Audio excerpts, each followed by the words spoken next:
Баршаңызға сәлем, сіздер мен Луиза, менің каналыма қош келдіңіздер. Бүгінгі видеода мен сіздермен адамның ағзасынан шлактарды тазалау әдістерінің біріменен бөлісемін. Ағзаны зығыр дәнімен тазалау. Зығыр дәні бүкіл ағзаға, әсіресе ішек, тері, бауырға өте пайдалы. Оның көмегіменен барлық токсиндерді шығаруға болады. Сонымен қатар ас қорыту жүйесін ретке келтіреді және сыртқы келбетімізді жақсарта түседі. Таңертең аш қарынға 100 мл айранға 2-3 қасық зығыр дәндерін қосып, жақсылап араластырып, 1-2 минут зығыр дәндерін жақсылап шайнап, артынан су ішсеңіздер, 1-2 аптада организмдеріңіз тазаланады. Ағзаны қажетті су мөлшерімен тойдыру.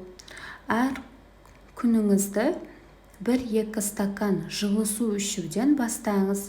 Су ішкеннен соң 30 минуттан кейін таңғы асыңызды ішіңіз.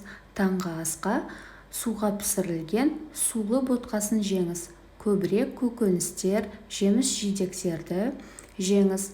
Таза ауада көп жүріңіз. Жаяу серуендеңіз.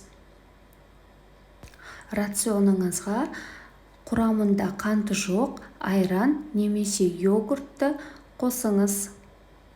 Рационыңыздан қантты және қуырылған тамақтарды алып тастаңыз.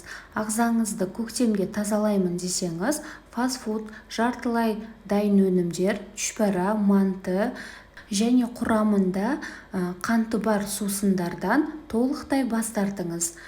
1-2 аптадан соң өзіңізді жеңіл сезіне бастайсыз және артық салмақтардан арыласыз. Достар, менің видеом сіздерге ұнаған болса, видеоға лайк басып, сұрақтарыңыз болса комментарийге жазып, менің каналыма тіркелуді ұмытпаңыздар.